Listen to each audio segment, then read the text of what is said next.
Hi everyone, this is Tanny. Welcome back to an episode here of the NFL podcast. Today I'll be breaking down head coach carousel. So basically, these are head coach options for the 8 teams available who need a head coach. This is what I would do. This is not a predictive type of deal. This is more so, okay, you know, what do I have going on for these teams? And if I was in here, kind of calling the shots, what would I have going on? So let's begin here with the Arizona Cardinals, who find themselves in a very tough place. This Cardinals team is in a really tough place. I mean, these fans are just really agitated. They're angry. They want something new here. They want a new era in Arizona. And I'm going to go with Jacksonville Jaguars offensive coordinator Grant Udinski as the head coach I would hire from the Cardinals. There's a lot of questions with the Cardinals, right? What happens to Kyle Murray? Okay, you say, what do you do with this team overall? What's the deal with Marvin Harrison, right? We drafted him high. The receiver, he has kind of struggled to produce. And I think when you look at Grant Udinski and you like, is that he's been able to adapt. You look at the Jacksonville Jaguars offense this season. Travis Hunter, the receiver, goes down with injury. Brian Thomas, the receiver, struggles this year. But yet, receivers Jacoby Meyer and Parker Washington step up. And I like that from a head coaching candidate. Yes, when things go pretty, that's fantastic. And sometimes you get that here. But say, look at the San Francisco 49ers this season, another NFC West team. Things have not gone to plan, you know? But Kyle Shanahan, the head coach, is one of the better head coaches because he's able to adjust, able to elevate. I think that's what Grant Udinski has done in Jacksonville. Credit to head coach Liam Cohen of the Jaguars. I don't want to take away anything from Cohen, but I think Udinski kind of just adds this he's been able to add, I think, kind of some innovation, if you will. He comes from the Vikings last year, where he worked under Kevin O'Connell, who I think is a really good offensive mind. And yes, 2024 was a great year for the Vikings. You got Sam Darnold playing well last year. Justin Jefferson was really good last year, and he has experience there. So a lot to like about Udinski with the Jaguars and Vikings alone. I think just those two factors makes him a great head coach. But I also really like here is his time with the Panthers. He was there in 2020 and 2021 with Carolina. This team was not good in 2021. The Panthers were not. The Panthers really struggled. And I like how Udinski was with a struggling team. I think it shows that this guy has shown what a successful organization, so like the Jaguars look like, the Jaguars who went to the playoffs this year. He's been with a successful team. He's also moved a team that did not look so successful for Carolina. So I just like how this guy has had both kind of ways of viewing the NFL. He used to play defensive end, I believe, in college. So like this guy here just has a full wheelhouse of just I think great ideas and just can bring a lot to the table. And I think the Cardinals they have some pieces. You have Trey McBride, a really good tight end. You have Paris Johnson, good tackle. You know that's cool and all, but I think the question really gets to is what do the Cardinals look like in 10 to 5 years, right? And I think that Grant Udinski, he might take a year or two to develop, but I think he could get to that next level. And you look at the NFC West, they all have fantastic coaches. Sean McVay of the Rams is amazing. Mike McDonald of the Seahawks is really good. I think getting Grant Udinski in here for the Cardinals would be a really nice way to kind of bring some leverage to Arizona. So that's my choice for the Cardinals. Grant Udinski, Jacksonville Jaguars offensive coordinator. That is my choice there for Arizona. Alrighty, next let's move on here to the Pittsburgh Steelers. We move on from Mike Tomlin, or Mike Tomlin steps down. At the end of the day, I think it makes sense. The Steelers were just kind of getting in a repetition cycle of kind of being the same team every year, winning 8, 9 games, just kind of doing that whole thing, right? And you want someone here who can be here for a while. That's the Steelers' way. They've had Chuck Noll, Bill Cowher, Mike Tomlin. That's the coaches they've had since like 1970, which is crazy. Only three coaches since 1970. That is insane. Insane. So you want someone who can do a bit of both. And that's what you get here if they hire San Francisco 49ers offensive coordinator Clay Kubiak. Clay Kubiak is the son of Gary Kubiak and the brother of Clint Kubiak. Kubiak family is big in the NFL. What I like about Clay is the offensive stuff. We'll go through first. Kyle Shanahan with San Francisco has really praised Clay a lot. He's really spoken highly of him. And I mean, the 49ers offense, it has just been amazing. You know, whether it be Brock Purdy or Jimmy Garoppolo, the Niners have always found answers. And I just think that continued success and that continued way to find the best out of players is really good. I think great coaching a lot of it is saying, okay, here's a guy. What does he do well, and how do we showcase that? Not every player can do everything well. Every player has limitations, even the greats. Tom Brady wasn't super mobile, but what made Tom Brady great was his ability to step into his IQ, his processing, his accuracy, and that's why he's amazing. And I think that the Niners have done a lot of that same stuff in San Francisco, being able to say, okay, what does this player have? What does George Kittle have? What does Christian McCaffrey have? I mean, Christian McCaffrey can kind of do it all, but what do these players have? And maximizing that. And I think that's what Clay Kubiak has shown he can do. Kyle Shanahan, like I said, has praised this guy a ton. And he also worked with the defense, Clay Kubiak. He was with a defensive like position in 2021. I believe he was like the defensive quality control guy. So if you're the Steelers, you say, hey, we have some great defensive players. We might need to rebuild that. What's going on with the offense? There's so many questions in Pittsburgh. Is Aaron Rodgers retiring? Is TJ Watt getting traded away? This and the other. Whoa. I think Clay Kubiak can show that he can get the best out of players. And even if you say trade for Kyler Murray or bring in one of, say, a Mac Jones and get a bridge quarterback, and I actually could see that Mac Jones going here if Clay Kubiak gets hired because Mac Jones is on the Niners. Let's go with that. Mac Jones is a Steeler. I think Clay Kubiak could get just a good stuff out of his players. DK Metcalf in this type of offense would be really fun. So yeah, I love myself some Clay Kubiak.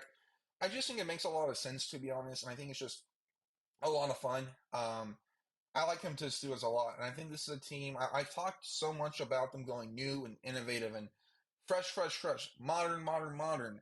I think Clay Kubiak does that. So that is Mr. Clay Kubiak here. Have him going to the Steelers. And then next up here, we're gonna kind of just skip around, jump around. I think that's kind of cool. Keeps things kind of fun here. We're gonna go with the Las Vegas Raiders here. I love the idea of Brian Flores coming in here to be the head coach. I really do. His ties with Tom Brady from New England. Tom Brady's kind of owner of the Raiders.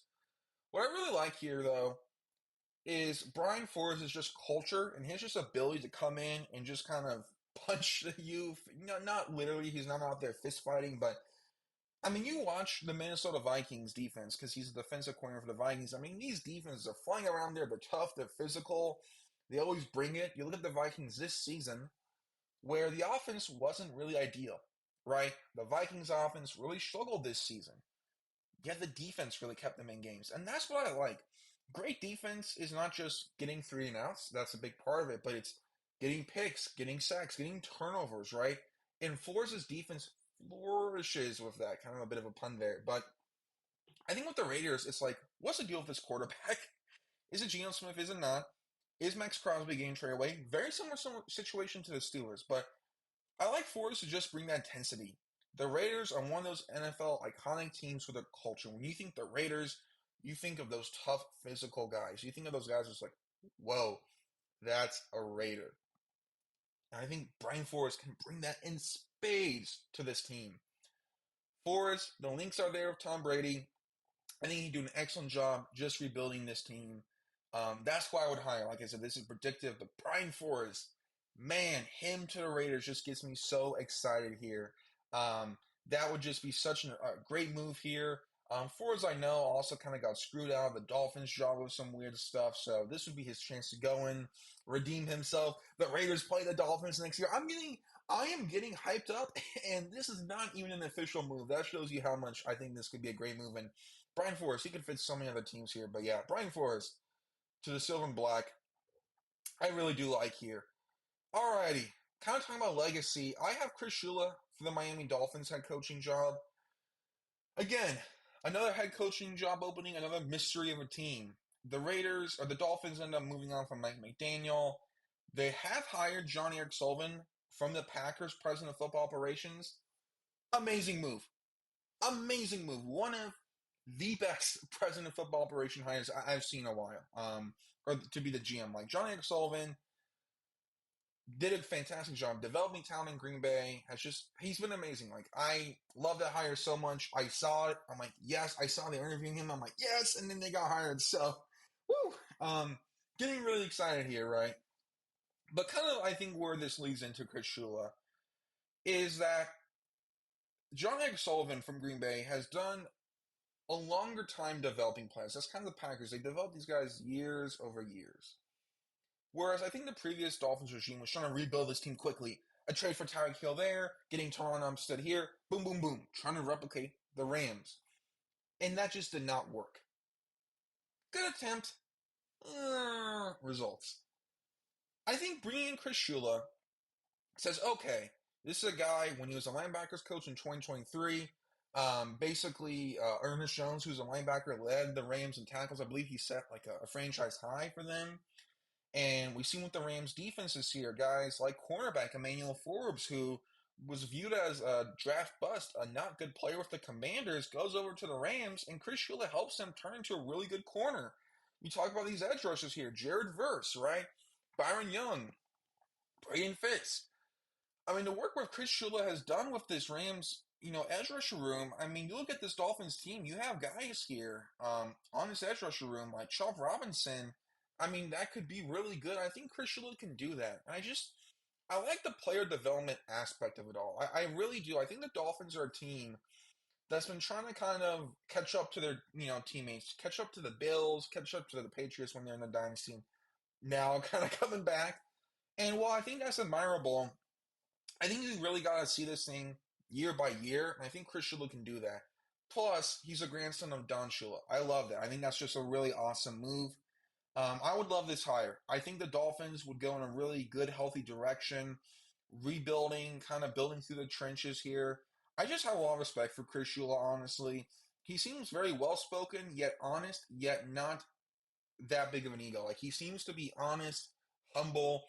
I just have so much respect for the dude. I do, and I think him to the Dolphins would be a really just excellent choice. I think it would be a really good way for Miami to kind of go into this new era that they're looking to do. So yeah, Chris Shula to the Dolphins. I really like that. And you say, what about Tua? What about this? And I do understand that, but I think getting a defensive guy and okay, let the offense go into place and see what can happen. And yeah, I mean the other thing is if Chris Shula gets hired, you might be bringing yourselves along with some Rams assistants. So yeah, I just like this a lot here, and I think a lot of the questions now about Tua in the short term, I think Chris Shula, like I said, is thinking long term. So Chris Shula to the Dolphins would really love that if that happened. Okay, next up here, want to go here up north a bit. Want to go with the Ravens who move on from John Harbaugh. And at the end of the day, this was the right move as a Ravens fan to move on from Harbaugh. That's just results weren't there. It was the same recipe of blowing leads, okay, not getting the wins when they needed to. And that's why I like Los Angeles Chargers defensive coordinator Jesse Minter for this job. Mentor and Shula, I think, have a lot in common. They're both Los Angeles defensive coordinators. And Mentor's done an awesome job elevating the Chargers roster talent. And the Ravens have so much talent on that side of the ball. You look at Kyle Hamilton, you look at Roquan Smith, you look at, Nate Wiggins at cornerback. You look at just all these great players. I think Jesse Minter could really have them playing at a fantastic level, and I think that the Ravens championships are built on elite defenses. 2000, when they dominated the Giants, it was an elite defense. 2012, when they won against the Niners, was a really good defense, right? You talk about Ray Lewis, Ed Reed. I think that, that's what the Ravens are. Now, you might be saying, Tanner, okay, that's great. We're going to have a really good defense with Jesse Minter here. Okay, what about the offense? And here's my takeaway. I think Lamar Jackson's at a level where he can work with not a whole ton. And I think, too, that playing great defense just lends into Lamar. Play great defense, force quick three and outs, run the ball with the Derrick Henry. Lamar can do his running plays. He can throw it, down the field well. I think you look at the 2019 Ravens and the year that they almost, could have gone to the Super Bowl, or 2023 even, right?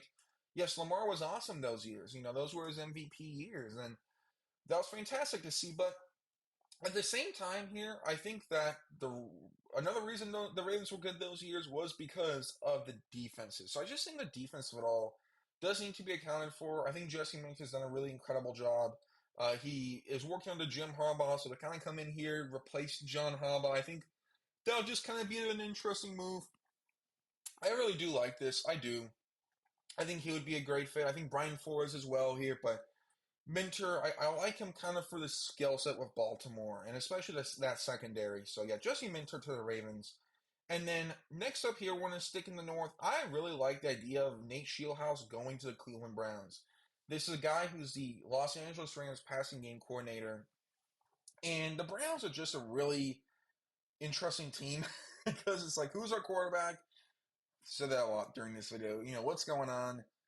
But you have some pieces. You have good running backs. You have Quinshawn Judkins here. I like the tight end they had, who Harold Fannin. But I think the Rams could be better offensively. The receiver position's a bit of a headache. The defense you really do like, but I think the defense is set, right? I think the thing is that with the Browns, you can get a solid defensive coordinator and take a defense with Myles Garrett, Carson Schwessinger. You can kind of take those elements and elevate them while I think you should get an offensive mind to elevate a mediocre or a bad offense. So like defensive coach, you take a good defense and make them elite. But if you get an offensive guy, like I'm saying, you take a kind of bad offense and make them good. And I think you would rather do that and have a good offense and good defense because the Browns have been doing this elite defense and offense thing for years. And Kevin Stefanski, he had good moments, but just kind of well ran dry. I just like Nate here a lot to the Browns. He has drawn up plays for Sean McVay, who I think is one of the best head coaches in the NFL. I just think this would be kind of that youthful energy injection that the Browns need. And Shieldhouse as well. He's a really good speaker. Like, you just listen to it talk. He has that kind of energy and kind of that leadership, but doesn't come off one way or another. I think the Browns, too, just kind of need a new era, and I think he'll do that. So I really like this here. I liked it a lot. He used to play quarterback.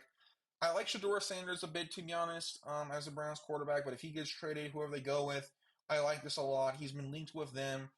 I don't know. That's just kind of one of my favorite moves here, and I really like him. To the Cleveland Browns, I think that'll be a fun fit. It'll be a fresh fit. I think that's just a word I get with watching him and interviews and reading up. It's just this guy brings new ideas to the tables, and Cleveland needs that. So that's what I have here, and then we only have a couple more in today's video. This is going by quickly, but I really do like talking about this. And next up here, I have Mike McCarthy going to the Tennessee Titans. I know a lot of Titans fans might roll their eyes at this. Mike McCarthy in this picture smiling. Titans fans may be frowning. But why do I like Mike McCarthy to the Titans? Well, I think for a couple of reasons. I think his time with the Packers and the time with the Cowboys, being a head coach of both, can come in and marry each other perfectly. I think the Packers side of it, Cam Ward, the Titans quarterback who just finished his rookie year, has a bit of Aaron Rodgers in him. That's a high comp of Rodgers with the great arm. You see of Cam Ward. They can make kind of any throw you need them to make. I think there's a lot of that there. I just think that Mike McCarthy could have done a better job in Green Bay, being real. But I think that he did a good job, having some great years under Rodgers, getting them a Super Bowl, that he can do some of that with Cam Ward. And he had time in Dallas. I mean, this guy had 3 straight seasons of double-digit wins. That's impressive. And Tennessee is just really not going anywhere. They fired Brian Callahan early on this season. I just like Mike McCarthy. There's some ties to him and some of the Titans ownership. So this is also a prediction, but also one I could see kind of being good of, hey, here's a guy who um, who just kind of, I don't know what the word is, knows what he's doing, but kind of has that established NFL kind of feeling to him, and the way he can game plan, I think could help with Tennessee. I think with some of these receivers, Shamari DK, who I really like here, Ek Amanori, the tight end Gunnar Helm, there's a lot of Titans pieces that you could kind of help elevate. I think the Titans are just trying to find their ground, find their footing.